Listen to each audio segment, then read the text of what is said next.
Well, I don't play the drum just for your entertainment. I also play the drum to inspire you to do a little drumming yourself. This is training for my figure skating right here, right? I'm training my sense of rhythm, my sense of creativity. And so, well, even if you don't have a drum,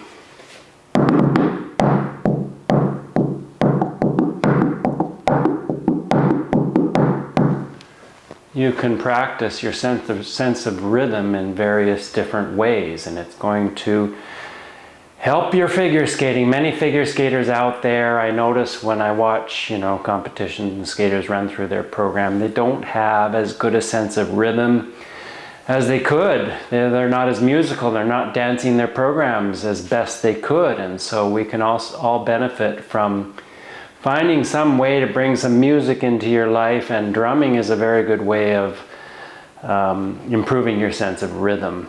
You can start slow and simple, and you can get more and more developed in your rhythms as you progress.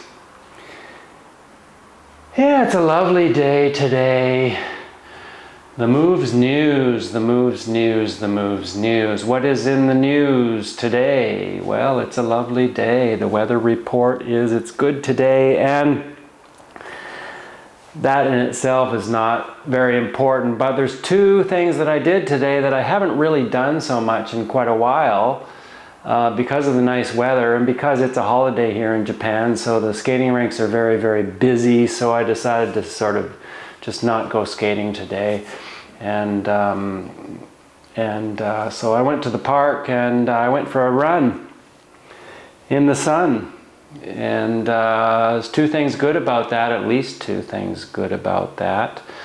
The sunshine is great for vitamin D, and especially after the winter time. We want to get out in the sun and soak up those rays, and it helps boost our immune system. There's many advantages of vitamin D for the body, for your well-being, for your physical and mental well-being. So yeah, I want to, now that the weather is improving, I want to try to get out more and more. And you can take, I take in the wintertime, I take vitamin D drops, as I mentioned, but there's nothing like the natural sunlight. I try to come as close to nature as I can in things like breathing and sunlight and food. And, because we live in such unnatural environments, and especially an ice rink. An indoor ice rink with the artificial lighting, and it's just really an artificial environment, but it's nice to get out in a natural environment in the sunshine and go for a run.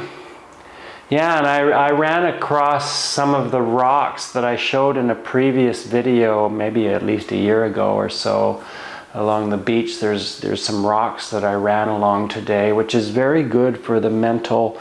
It's mental exercise, trying to work out your footing as you go along, and it's also a very good physical exercise because your ankle moves in all different ways depending on because the rocks are not level and flat, and we walk on flat, level surfaces most of the time in our urban lives.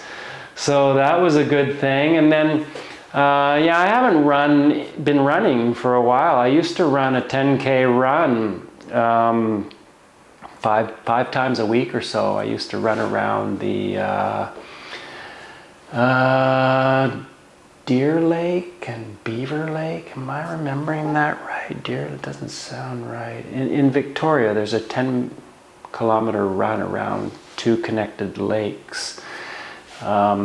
And Elk Lake, that's it, Elk Lake and Beaver Lake, and I used to love that run. So I want to work back up to that because sweating is one of the ways that we cleanse our body. And I get lots of exercise, but I haven't been pushing myself to the point where I'm, like sweating profusely. And I want to get back up to that point. I didn't, since I I wasn't going to run 10 kilometers today because I haven't been running, and we want to ease back into these things, right? Because I don't want to be, crippled tomorrow. So yeah, maybe I ran 3 kilometers and not continuously. I took a few breaks and did some exercises and soaked up the rays and this and that, and got my stride going, and really quite enjoyed it. And yeah, this is something that's been missing. And by fitting in like a 10K run, something that takes, sort of the length of a skating session kind of thing, 45 minutes, something like that. Maybe it takes an hour, whatever, somewhere in that range for a good athlete. Maybe you're a little quicker. Maybe you can run your 10K in competitive times, like under half an hour. Good for you. But by building up your endurance for that length of time, running a 10K, and maybe even timing yourself and pushing yourself hard, you're developing your sense of cardiovascular endurance, which will serve you well in your figure skating sessions, because you can, keep busier and make more progress if you don't have to rest as often. So yeah, we want to build our endurance for the 2 or 3 or 4 minute program that we do, where we pack as much, difficult moves in to get our points, and we're exhausted at the end of that performance. And that's a type of endurance as well. But then there's the sort of the longer type of endurance, and you don't have to run if you don't like running, bicycling, swimming, anything like this type of thing, even rollerblading, something like that, is good for endurance. So fit that in. Now last week on the Moves News, I talked about energy, and I confirmed to myself, actually, on Monday, today's Thursday already, on Monday I confirmed myself that really it's as important what you do off the ice as it is what you do on the ice for your level of performance. I was on Wednesday last week, I was struggling to do my double axel, which I've gotten back. I ended up rotating 2 of them, but kind of over rotating, and stepped out of. I realized that my edge wasn't deep enough leading in, but I couldn't really fix it. I knew what was wrong, but I couldn't really fix it because I was just kind of like in a low energy state. So I took Thursday off and just decided to rest. And then I ended up Friday, Saturday, and Sunday also. I was over at the Tobu department store at our booth there, helping customers with insoles and posture and gait problems and issues. And so I took 4 days off. And I rested a lot. I did a lot of rolling, body maintenance, mild stretching even, and I do some like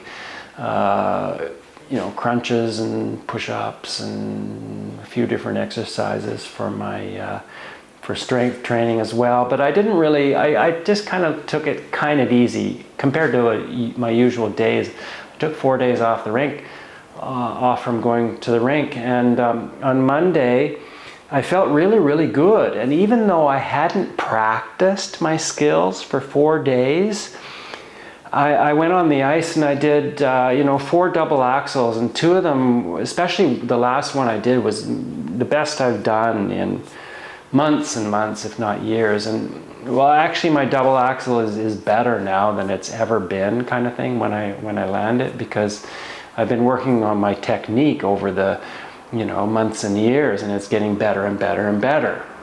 Especially when I had some ankle problems and I couldn't jump that much, I worked on all the things that I try to teach you in my videos, the drills that I teach in my videos. I walk that walk. I don't just talk the talk for to get for my channel and to get clicks and get people watching. I also I share with you sort of the types of things that I think about and things that I do to be able to skate my best, which is something that is important to me.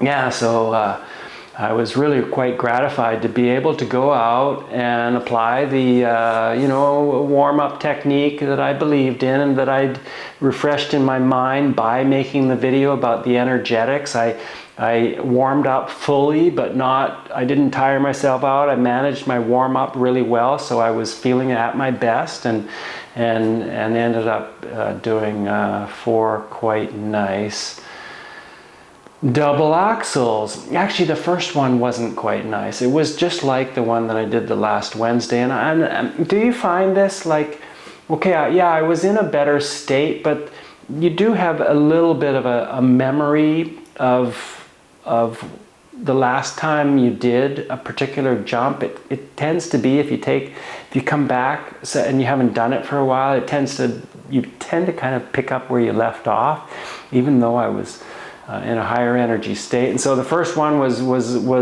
a wake-up call. I kind of stepped out like I did the last Wednesday when I was tired. And so, but then I knew, takeoff edge wasn't deep enough, and I wasn't doing the preparation. So then I was able to fix that right away.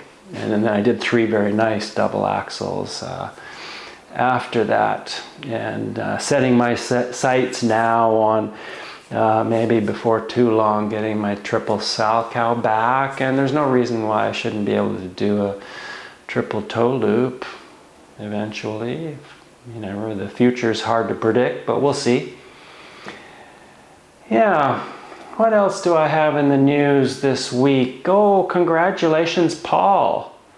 Paul, you're 3 turns. Paul Oster is one of my subscribers to my channel, and he comments periodically, and he's taken a few lessons now from me.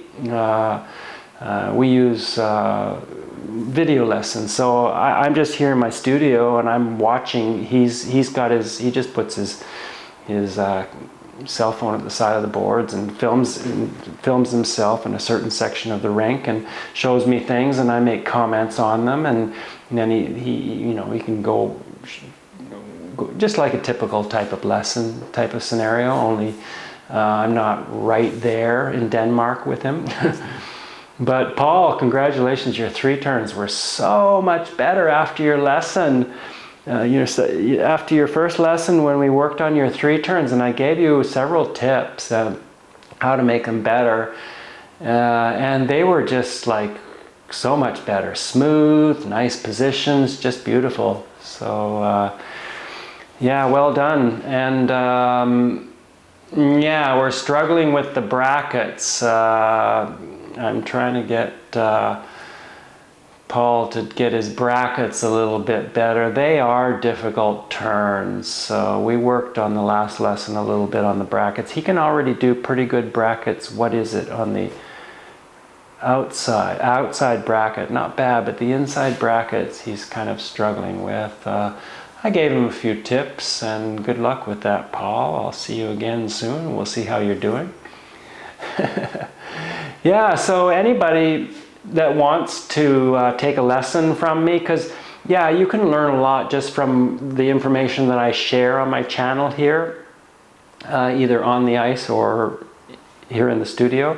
But individualized attention can be very beneficial too, because we don't always know exactly what we're doing ourselves. So just having somebody to look at what we're doing and identify our specific weaknesses, our specific priorities as to how you can improve, it can be well worth it. So go to GaryBeacom.com and you can sign up for lessons. There's also an email address there. You can contact me, or you can contact me directly through my email address, Gary_Beacom@yahoo.com. And yeah, we can set up some lessons.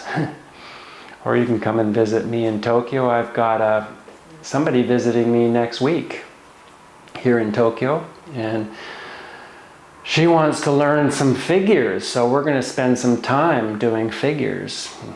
And yeah, I kind of enjoy that, and that's quite popular now for many of you. Many people are so intrigued by figures. I go to the ice rink and I practice figures now every time I skate, and people always stop and look and are quite fascinated by figures. And it's like, you know, it's the name of our sport, figure skating, but most people don't have a clue really what figures even are, you know, especially younger people. So they're very, very good for building skills, doing figures. And yeah, I've been working on my forward loop, change loop, and it's coming back. It's nowhere near where it used to be when I was, you know, competing at a high level when I was in my teens and 20s. But yeah, I'm going to get it presentable before too long and get Kaz to come out and film, and I'll show that on one of my future videos.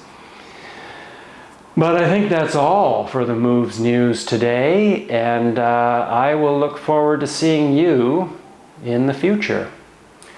Okay, cheerio!